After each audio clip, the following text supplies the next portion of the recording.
Squid Game Season 3 secara resmi menyudahi perjuangan Gi-hun dalam deretan permainan mematikan senilai 45,6 miliar won kalau menang, yang diadakan di tempat misterius dengan panitia yang sama misteriusnya.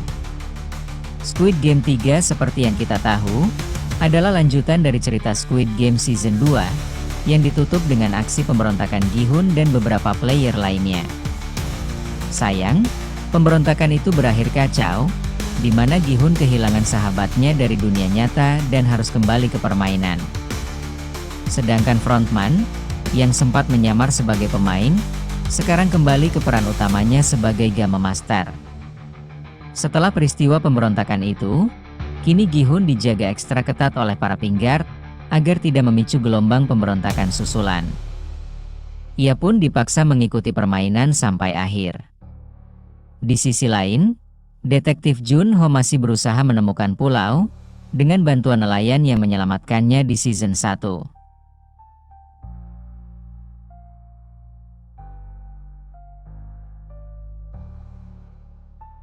Prediksi fans-fans yang berekspektasi bahwa Gi-hun akan berhasil membongkar sindikat penyelenggara game mematikan ini sangat melenceng. Gi-hun semakin tak berdaya dan kehilangan arah hidupnya setelah kematian sahabatnya. Hal itu diperburuk rasa bersalah akan mereka yang gugur karena membantunya. Satu-satunya hal yang membangkitkan semangat Gi-hun adalah janji yang ia buat dengan Junhee untuk menjaga bayinya yang lahir di tengah permainan petak umpet. Dari segi cerita, season 3 ini bisa dibilang cukup lemah dan tertebak. Tidak ada perbedaan yang signifikan jika dibandingkan dengan season 1 di mana masih terfokus pada player versus player, bukan player versus the system, yang kebanyakan fans juga inginnya seperti itu. Rasanya sudah saatnya di season 3 ini para pemain lebih mawas tentang bagaimana mereka dipermainkan oleh sistem, sehingga dapat memancing perlawanan yang keras kepada penyelenggara permainan. Akan tetapi, dengan digambarkannya Gi-hun yang sudah terlanjur hilang arah dan tujuan, ditambah tidak adanya karakter lain yang dapat memantik semangat para pemain, plot player versus the system ini jadi tidak ada harapan untuk terjadi.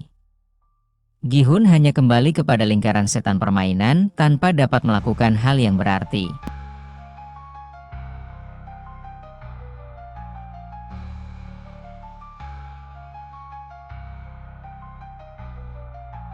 Plot yang kurang memuaskan juga terjadi kepada dua subplot lainnya, di mana plot dari detektif Jun Ho yang rasanya agak terpisah dari plot utama.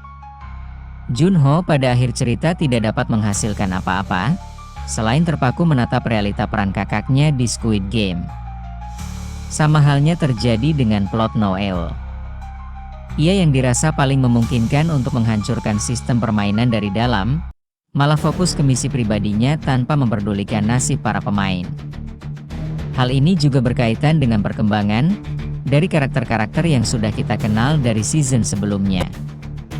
Satu-satunya hal yang dapat dinikmati dari mereka hanyalah cara kematian masing-masing karakter yang terasa memuaskan. Terutama para karakter antagonis yang akhirnya mendapatkan apa yang mereka layak dapatkan.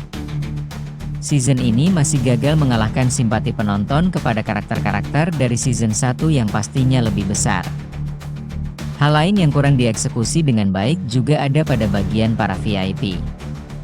Para VIP di sini masih sama konsepnya dengan season 1 di mana mereka semua misterius dan merupakan warga negara asing. Tetap, tidak diberikan background yang penting perihal kenapa mereka harus ada, apa peran mereka ke penciptaan Squid Game. Dan, yang terparah dari mereka, dialog bahasa Inggris yang sekaku lab kanebo. Anda ingat tes listening bahasa Inggris saat Anda sekolah dulu?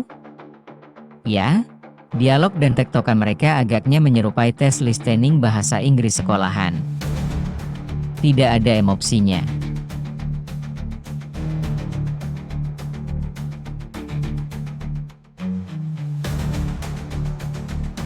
Di balik berbagai kekurangan yang sudah disampaikan, ada juga hal-hal baik yang dibuat sutradara dalam season ketiga ini. Di antaranya variasi game keempat dan kelima yang cukup, bahkan sangat memicu adrenalin penonton dengan dipilihnya peta umpet yang dimodifikasi.